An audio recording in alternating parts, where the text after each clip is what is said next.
નમસ્કાર મિત્રો, એજ્યુદર્શન ચેનલમાં આપ સૌનું સ્વાગત છે. મિત્રો, લીવ રિપોર્ટ એપ એક એવી એપ્લિકેશન છે કે જે એપ્લિકેશનની મદદથી શિક્ષક મિત્રો છે એમની સામાન્ય રજાઓ જેવી કે કેઝ્યુઅલ રજા, વળતર રજા કે મરજિયાત રજા છે એમનો રિપોર્ટ છે સહેલાઈથી જનરેટ કરી અને એમનો PDF કોપી છે સીધી જ એમના મોબાઈલની અંદર ડાઉનલોડ કરી શકે છે. તો મિત્રો, આ એપની મદદથી આપ આપના શાળાના તમામ સ્ટાફના આ રીતે રિપોર્ટ જનરેટ કરાવી શકો છો અને ડાઉનલોડ કરી શકો છો. તો મિત્રો, આ એપ કઈ રીતે કામ કરે છે તેની આપણે એક સમજ મેળવીએ. તો સૌથી પહેલાં મિત્રો, તમને જે આ લિંક મળેલી છે, જ્યારે તમે આ એપ પરચેસ કરશો ગૂગલ ફોર્મ દ્વારા આપણા સ્ટાફની માહિતી અને પેમેન્ટ દ્વારા આપને જ્યારે લિંક મળશે ત્યારે એ લિંકને આપણે અહીંયા ગૂગલ ક્રોમની અંદર પેસ્ટ કરી અને જ્યારે આપણે એને ઓપન કરશું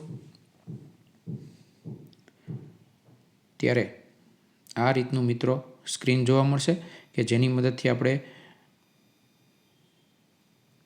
લીવ રિપોર્ટ જે છે એ જનરેટ કરવાના છીએ. તો આ રીતે મિત્રો, સૌથી પહેલાં આપણે અહીંયા જે કર્મચારીઓ રજા મૂકવા માગતા હોય એ કર્મચારીનું નામ અહીંથી સિલેક્ટ કરવાનું છે. દાખલા તરીકે હું અહીંયા નામ સિલેક્ટ કરું છું. પછી અરજીની તારીખ છે,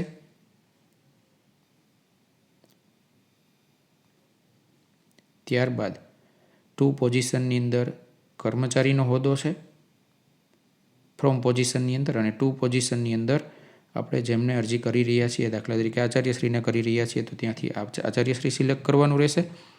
ત્યારબાદ મિત્રો, અહીંયા આપણે 3 પ્રકારની રજાઓ છે એમનો રિપોર્ટ જનરેટ કરી શકીએ છીએ: કેઝ્યુઅલ રજા, વળતર રજા અને મરજિયાત રજા. મિત્રો, આપણે રજાના નિયમ મુજબની એપ્લિકેશન બનાવેલી છે. દાખલા તરીકે કોઈ કર્મચારી કે રજા મંજૂર કરવા માગે છે તો અહીંયા કે રજા આપણે સિલેક્ટ કરીએ છીએ.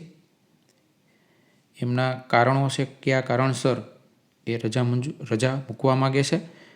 ત્યારબાદ ફ્રોમ ડેટ એટલે કે કઈ તારીખથી, દાખલા તરીકે 2જી તારીખથી 2/6 એ કર્મચારી છે એ 6 તારીખ સુધીની રજા કે રજા મૂકવા માગે છે. તો મિત્રો, તમે નીચેને જોઈ શકો છો કે ટોટલ લીવ ડેઝનું કાઉન્ટ થઈને આવી જાય છે. 5 દિવસની રજા મૂકવા માગે છે અને એ કર્મચારી છે બીજા એમના વર્ગનો ચાર્જ કોને આપવા માગે છે તો અહીંથી આપણે સિલેક્ટ કરશું. તો આ રીતે મિત્રો સિલેક્ટ કરીને જ્યારે આપણે નીચે બટન ઉપર ક્લિક કરશું ત્યારે આપણે એમનો રિપોર્ટ જનરેટ કરી શકશું. પરંતુ મિત્રો, જો કે રજાની અંદર આપણે અહીંયા 7 દિવસ કરતાં વધુ દિવસની રેન્જ સિલેક્ટ કરશું ત્યારે આપણને ઓટોમેટિકલી રજાના નિયમ મુજબ 7 દિવસથી વધુ આપણને કે રજા મંજૂર ન થઈ શકે. એટલા માટે આપણે અહીંયા વેલિડેશન મૂકેલું છે કે 7 દિવસથી વધુની રજા નહીં સિલેક્ટ કરી શકે. આ ઉપરાંત મિત્રો, જો કોઈ કર્મચારી વળતર રજા સિલેક્ટ કરશે તો ફક્ત વળતર રજા એક જ દિવસ અહીંથી ફક્ત ફ્રોમ ડેટ જ સિલેક્ટ કરી શકશે અને નીચે ઓટોમેટિકલી ટુ ડેટ એ જ તારીખ આવશે અને એક જ દિવસની આપણે અહીંયા કરી શકશું. આ સિવાય મરજિયાત રજાની અંદર પણ એ જ રીતે છે મિત્રો.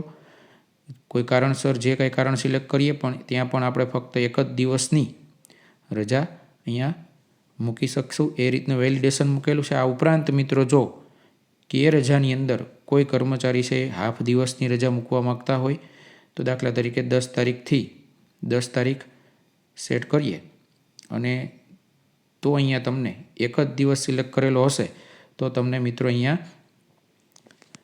સિલેક્શન માટે નીચે ઓપ્શન ખુલશે કે તમે કઈ રીતની રજા મૂકવા માગો છો. દાખલા તરીકે અહીંયા આપણે કે રજા સિલેક્ટ કરીએ છીએ, રીઝનની અંદર સિલેક્ટ કરીએ છીએ અને એ જ દિવસની અંદર દાખલા તરીકે 2 તારીખથી 2 તારીખ કે રજા છે તો અહીંયા તમને ઓપ્શન ખુલે છે કે એક દિવસની મૂકવા માગો છો કે 1/2 દિવસની કે અડધા દિવસની. જો તમે અડધા દિવસ સિલેક્ટ કરશો તો તમે ક્યાંથી કયા સમય સુધી શાળામાં રજા મૂકેલી છે. દાખલા તરીકે હું અહીંયા એવું આપી દઉં કે 10 થી 2 અને આ રીતે ચાર્જ છે કોને આપેલો છે એ સિલેક્ટ કરી અને જ્યારે આપણે સબમિટ બટન ઉપર ક્લિક આપશું તો આપણા મોબાઈલની અંદર જ તમે જોઈ શકો છો નીચે હમણાં 10 સેકન્ડની અંદર જ PDF છે એ જનરેટ થશે અને આપણા મોબાઈલની અંદર ડાઉનલોડ થઈ જશે. તમે જોઈ શકો છો મિત્રો, મેસેજ આવે છે નીચે અને આપણા મોબાઈલની અંદર આપની ફાઇલ છે એ પણ ડાઉનલોડ થઈ ગઈ છે અને એને ઓપન કરશું તો આ રીતે મિત્રો એક સરસ મજાનો રિપોર્ટ છે જનરેટ થયેલો જોઈ શકો છો. કર્મચારીનું નામ છે, એમનો હોદ્દો છે, તારીખ છે, આચાર્યશ્રીને સંબોધન કરેલું છે અને આપણે 1/3 રજા છે એ મંજૂર કરવા માટેનો જે રિપોર્ટ બનાવેલો છે તો 1/3 કે રજા, અડધી રજા હોય તો એનો શાળાનો સમય અહીં આપેલો છે, કોને ચાર્જ આપેલો છે. આ રીતનો મિત્રો સરસ મજાનો આપણે એક રિપોર્ટ જનરેટ કરી અને સીધા જ આપણા મોબાઈલની અંદર ડાઉનલોડ કરી શકીએ છીએ.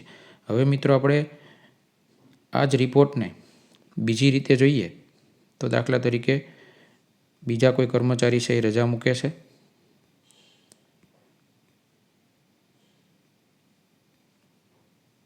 અને એ વળતર રજા છે,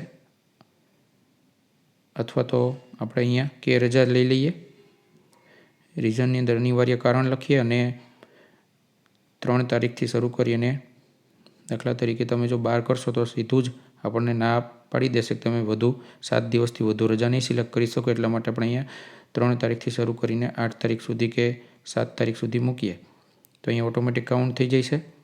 ચાર્જ છે એ આપણે આ રીતે સિલેક્ટ કરશું અન્ય કર્મચારીનો અને સબમિટ PDF ઉપર ક્લિક કરશું તો 10 સેકન્ડની અંદર મિત્રો તમે જોઈ શકશો કે આપનો રિપોર્ટ જનરેટ થઈને આપણા મોબાઈલની અંદર ડાઉનલોડ થઈ જતો હોય છે.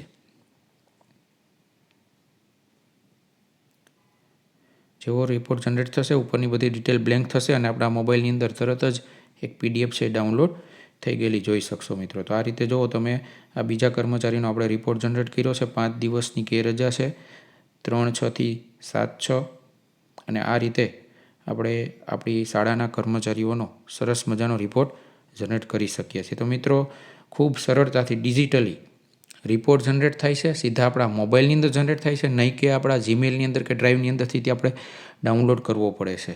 તો આવી જે એપ્લિકેશન છે એનો તમારે જ્યારે શોર્ટકટ કે આઇકોન બનાવવો હોય ત્યારે આપણે અહીંયા 3 બટન ઉપર ટચ કરશું અને એડ ટુ હોમ સ્ક્રીન ઉપર ક્લિક કરી અને અહીંથી આપણે એમનું નામ ચેન્જ કરી દેશું.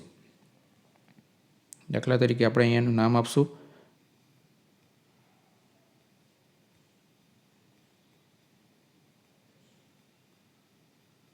લીવ એપ અને એડ ઉપર ક્લિક કરશું તો મિત્રો તમે જોઈ શકો છો કે અહીંયા આપણી હોમ સ્ક્રીન ઉપર એક આઇકોન બની ગયેલો છે. એ કાયમી તમારે લિંકને સાચવવી ન પડે અને ત્યાંથી જ તમે ટચ કરશો તો ફરીથી પાછી આ એપ્લિકેશન આપણી ઓપન થઈ જશે. તો મિત્રો આવી એક સરસ મજાની એપ બનાવેલી છે. આશા રાખું છું કે આપ સૌને આ એપ પસંદ પડેલી હશે અને આપના શાળાની અંદર એનો ઉપયોગ કરશો. આભાર.